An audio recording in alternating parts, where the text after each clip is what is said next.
जय माता रानी दोस्तों, मैं सीमा आप सभी का स्वागत करती हूँ आपके अपने चैनल राधा कृष्ण ऑफिशियल में। उम्मीद करती हूँ आप लोग बहुत अच्छे होंगे।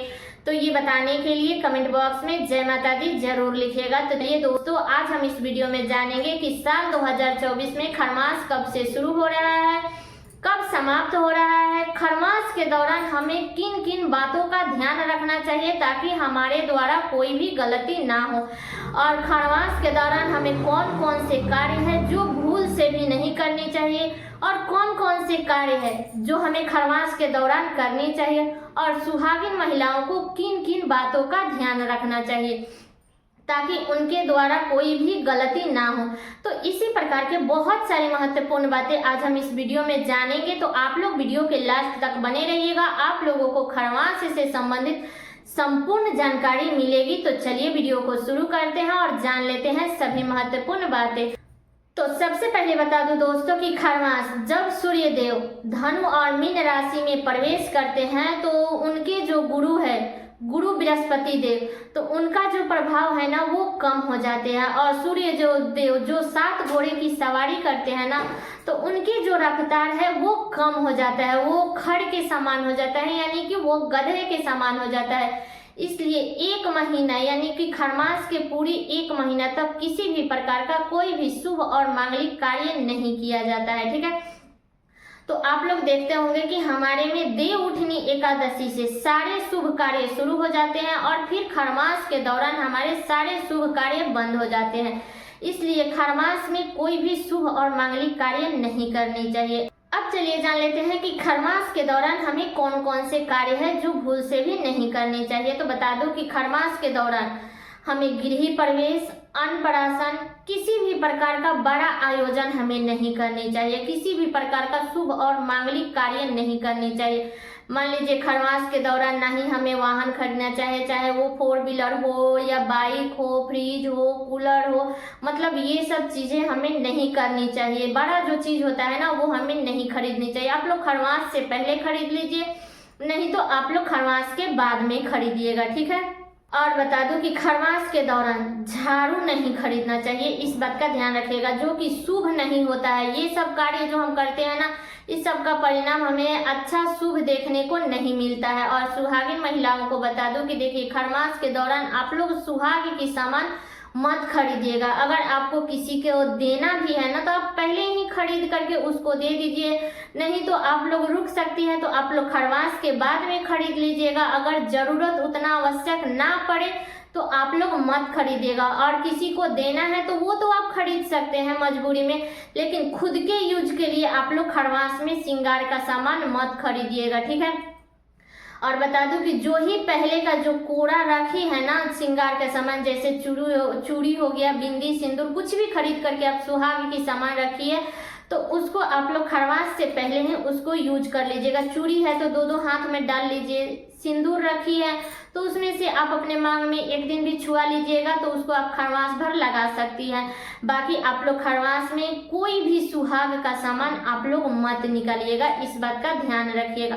किसी को देना है तो आप लोग दे सकते हैं। आप मान लीजिए कि खरमास के दौरान तो हम किसी भी तीर्थ स्थान पर जाते ही हैं, क्योंकि खरमास के दौरान तो जाया जाता है, तो जाएंगे तो वहां से आप लोग श्रृंगार का सामान खरीद लीजिएगा, लेकिन उसको यूज मत कीजिएगा, इस बात का ध्यान रखिएगा। खरमास के दौरान चाहे वो लड़का लड़की देखना हो या कोई भी कार्य, इसी प्रकार का कोई भी शुभ कार्य करनी है तो ऐसा कार्य आप लोग मत कीजिएगा। और बता दूं कि खरमास के दौरान अगर आप खुद के रूम में रह रही हैं तब तो सबसे अच्छा है, नहीं तो अगर आप रेंट के रूम में रह रही हैं ना तो खरमास के दौरान आपको रूम चेंज नहीं करनी चाहिए, जो कि ये सब शुभ नहीं होता है। आपको चेंज करनी है तो आप लोग पहले कर लीजिए, नहीं तो आप लोग बाद में कीजिएगा। अब मान लीजिए कि उतना इमरजेंसी है, रूम वाला नहीं मान रहा है कि नहीं तुम्हें चेंज करना ही है, तो अगर आप लोगों को वो पहले से परेशान कर रहा है तो आप लोग पहले से रूम वगैरह देख लीजिए, और उस रूम में ले जा करके अपना वस्त्र, थोड़ा सा अनाज, ले जा करके उस घर में रख दीजिए। इसके बाद आप लोग खरमास में जा सकती हैं। बाकी ऐसे डायरेक्ट आप लोग खरमास में मतलब घर चेंज मत कीजिएगा। अगर ज़रूरत ना हो तो कोशिश करें कि ना करें, लेकिन एक एक जो रूम मालिक होता है ना वो बहुत ही बदमाश होता है। तो अगर वैसा है तो उस स्थिति में आप लोग रूम चेंज कीजिएगा, लेकिन पहले खरमास के पहले आप लोग उसमें वस्त्र थोड़ा सा अनाज रख दीजिएगा, ठीक है। और बता दूं कि खरमास के दौरान हमें कभी भी पहली बार अपने ससुराल से मायके नहीं जाना चाहिए। अगर आप मायके में हैं तो मायके में रहें, ससुराल में हैं तो ससुराल में ही रहें, लेकिन पहली बार खरमास में नहीं जाना चाहिए। ऐसे तो मतलब किसी को भी नहीं जाना चाहिए ससुराल से मायके या मायके से ससुराल खरमास में। लेकिन मान लीजिए वैसा इमरजेंसी है, किसी का तबीयत खराब है, बहुत ज़्यादा इमरजेंसी है, अगर वैसा स्थिति है कि हमें वहाँ जाना बहुत ज़रूरी है तो आप लोग जा सकते हैं। लेकिन ध्यान रखिएगा कि जब आप लोग खरमास में जाइएगा तो ना तो आप अपने घर से खोइछा लेकर के जाइएगा और ना ही उधर से आइएगा तो खोइछा लेकर के आइएगा। इस बात का ध्यान रखिएगा, ठीक है।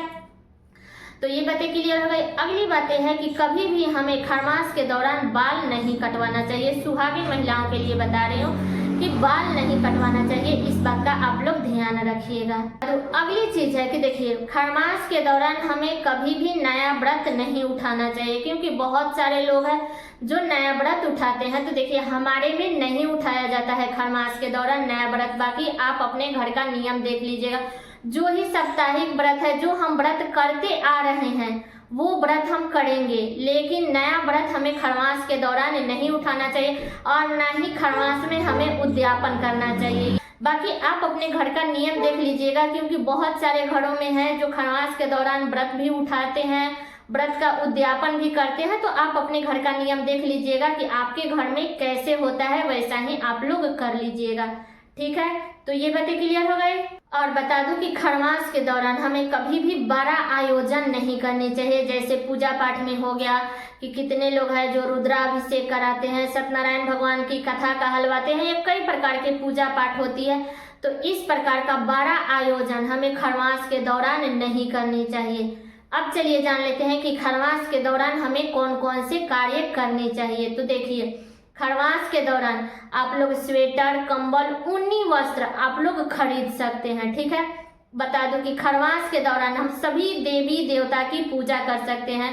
खरमास के दौरान खास करके मतलब कि ज़्यादा सूर्य भगवान की पूजा की जाती है। सुबह में सूर्योदय के समय में सूर्य देव को प्रतिदिन जल देनी चाहिए। तो खरमास के दौरान हमें सूर्य देव की ज़्यादा पूजा करनी चाहिए। बाकी सभी आप देवी देवता की पूजा कर सकते हैं, चाहे वो विष्णु भगवान हो, भोलेनाथ हो, सभी देवी देवता की पूजा आप लोग कर सकते हैं, ठीक है। और जिसको भी धाम तीर्थ भी जाना है वो लोग खरमास के दौरान जा सकते हैं, किसी प्रकार का कोई दिक्कत नहीं है। बस हमें खरमास के दौरान कोई भी नया कार्य नहीं करनी चाहिए। अब मान लीजिए कि खरमास के दौरान किसी के बच्चे का बर्थडे पड़ गया, तो आप लोग अगर बचता है तो बचाइएगा, नहीं तो उस स्थिति में बच्चे के लिए आप लोग कपड़ा खरीद सकते हैं, नहीं तो पहले ही खरीद ले और उसको हाथ लगवा दीजिएगा, तो उसका मतलब कि नियम मिट जाएगा। इसके बाद में आप लोग अगर आपके बच्चे का बर्थडे खरमास में पड़ रहा है तो आप लोग उसके लिए कपड़ा पहले खरीद ले और पहले ही उसके हाथ में लगा दीजिएगा। इसके बाद उसको बर्थडे के दिन पहनाइएगा। तो बचता है तो बचाइएगा, नहीं तो अगर मजबूरी में क्या करेंगे, तब तो खरीदना ही पड़ेगा, तो खरीद सकते हैं, ठीक है। और बता दूं कि खरमास के दौरान जो भी जरूरतमंद चीजें हैं, जैसे राशन का सामान हो गया या ऊनी वस्त्र हो गया, तो इस प्रकार का सामान आप लोग खरीद सकते हैं, किसी प्रकार का कोई दिक्कत नहीं है। लेकिन बता दूं कि खरमास के दौरान अपने ऐशो आराम की चीजें हमें नहीं खरीदनी चाहिए, चाहे वो घर गाड़ी हो, मकान हो, फ्रिज हो, कूलर हो, मतलब कि कोई भी अपने ऐशो आरामों की चीज हमें नहीं खरीदनी है। इस बात का ध्यान रखिएगा, ठीक है। तो सारी बातें क्लियर हो गई। अब चलिए जान लेते हैं कि खरमास कब से शुरू हो रहा है और कब समाप्त हो रहा है। तो बता दूं कि खरमास शुरू होगा 15 दिसंबर से और खरमास समाप्त होगा 14 जनवरी को, जिस दिन हम लोग खिचड़ी मनाते हैं, मकर संक्रांति का व्रत मनाते हैं, कितने लोग गंगा जी में स्नान करने के लिए जाते हैं। तो ये सब कार्य हम 14 जनवरी को करेंगे। तो पूरी 1 महीना का खरमास है, ठीक है। तो सारी बातें क्लियर हो गई। उम्मीद करती हूँ कि आप लोगों के लिए वीडियो बहुत ही उपयोगी होगा। तो ये वीडियो मेरा यहीं तक का था। कैसा लगा ये वीडियो आप लोग कमेंट करके जरूर बताइएगा। चैनल पे नए आए हैं तो सब्सक्राइब कर लीजिएगा, बेल आइकन को प्रेस कर दीजिएगा, जिससे मेरे वीडियो का नए नोटिफिकेशन आप सभी के पास में सबसे पहले पहुंचे। और वीडियो को लाइक कर दीजिएगा, क्योंकि आपके एक लाइक से मुझे बहुत ही मोटिवेशन मिलता है। इसलिए वीडियो को लाइक कर दीजिएगा और वीडियो को शेयर कर दीजिएगा, ताकि हर किसी को खरमास से संबंधित संपूर्ण जानकारी प्राप्त हो सके।